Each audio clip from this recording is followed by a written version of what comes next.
Assalamualaikum warahmatullahi wabarakatuh. Perkenalkan, nama saya Ina Musdani dari kelas regular plus Sabtu Minggu, Prodi Pendidikan Ekonomi.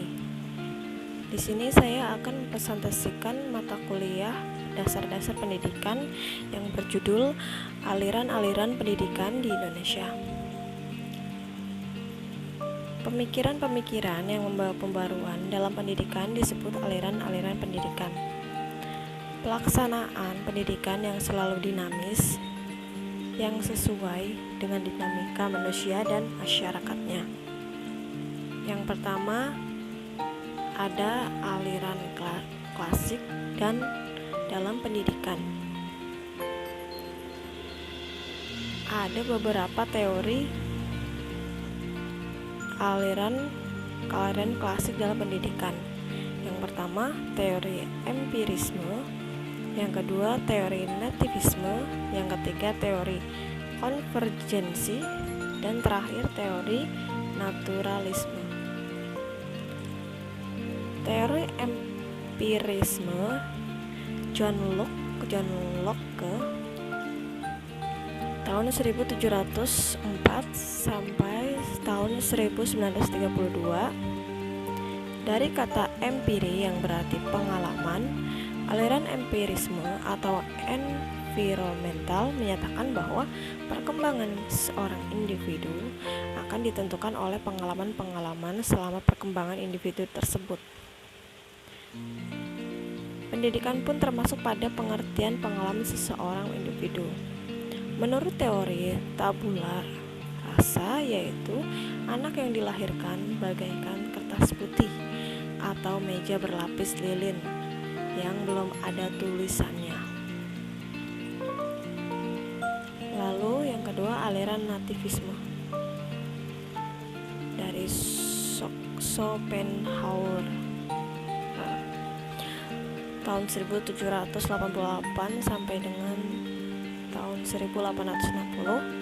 Dari kata nati yang berarti terlahir, aliran nativisme menyatakan bahwa perkembangan individu ditentukan oleh faktor keturunan atau bawaan sejak lahir. Nativisme percaya bahwa jika anak mempunyai bakat jahat, maka ia akan menjadi jahat. Tetapi jika memiliki bakat baik, maka ia akan menjadi baik.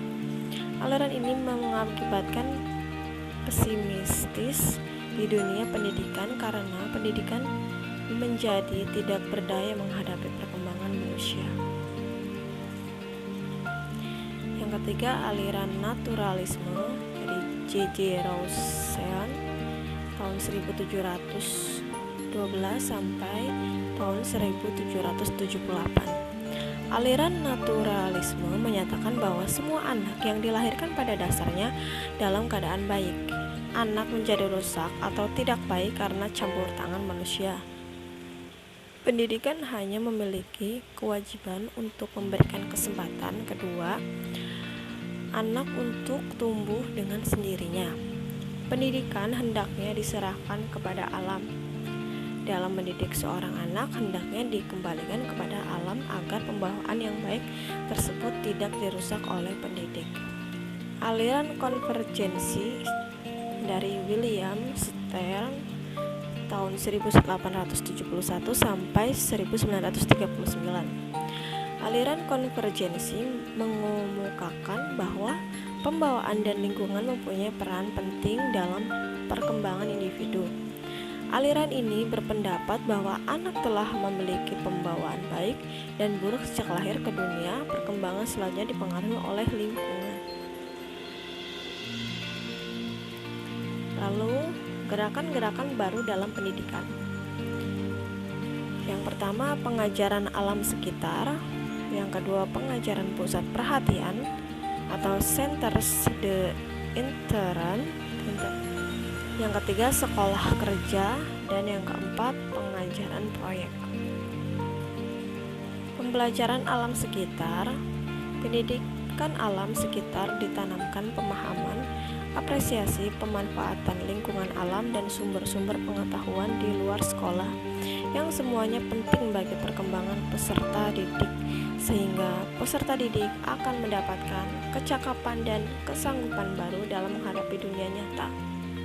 Melalui penjajahan alam yang dilakukan, maka peserta didik akan menghayati secara langsung tentang keadaan alam sekitar, belajar sambil mengajar suatu tentang dengan serta merta memanfaatkan waktu senggangnya. Pengajaran pusat perhatian atau centres de intérêt ditemakan oleh Ovid de Crowley. Pengajaran disusun menurut pusat perhatian anak. Dari pusat perhatian ini kemudian diambil pelajaran-pelajaran lain. Dalam pengajaran ini, anak selalu bekerja sendiri tanpa ditolong dan dilayani. Lalu sekolah kerja. Sekolah kerja dikembangkan oleh Georges Kersensteiner. Bentuk sekolah untuk menjadi warga negara yang baik, yaitu mendidik anak agar pekerjaannya tidak merugikan masyarakat dan justru memajukannya. Oleh karena itu, sekolah wajib menyiapkan peserta didik untuk suatu pekerjaan. Pekerjaan tersebut hendaknya juga untuk kepentingan negara. Jadi, yang menjadi pusat tujuan pengajaran adalah kerja untuk menatap masa depan.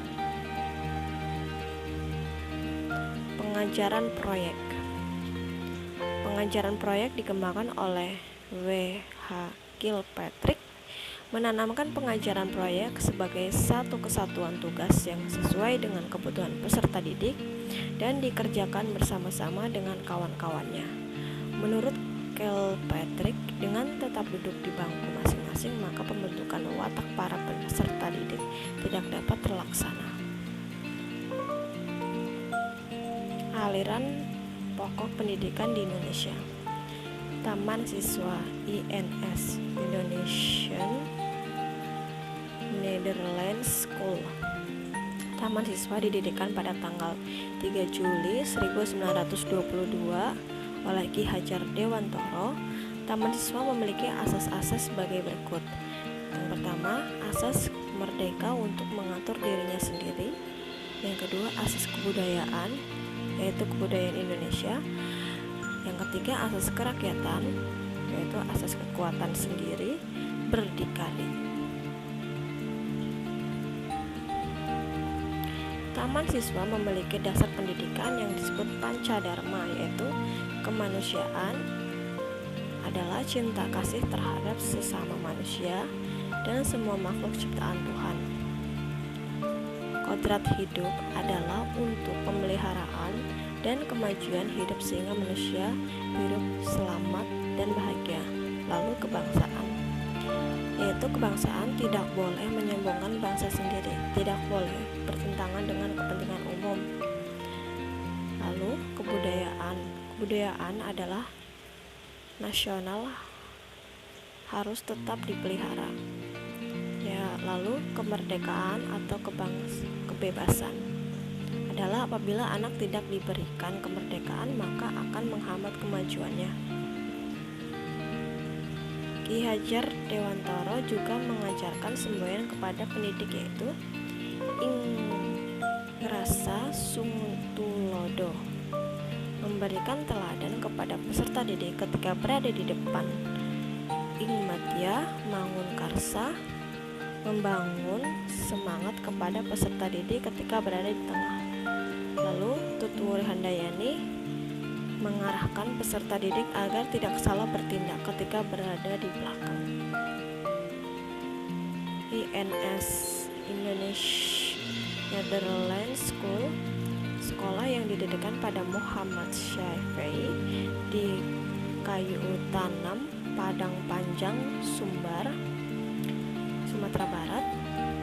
Sekolah ini mempunyai rencana pelajaran dan metode sendiri yang hampir mirip dengan sekolah kerja. konsentrir. Syafi'i berpendapat bahwa dengan belajar sendiri, watak peserta didik akan terbentuk dan di kemudian hari dapat tumbuh menjadi orang dewasa yang merdeka, tidak hanya dengan jalan menghafal saja di sekolah. Terima kasih, itu presentasi dari saya. Mohon maaf bila banyak kata-kata yang kurang jelas dan banyak kekurangannya. Terima kasih. Wassalamualaikum warahmatullahi wabarakatuh.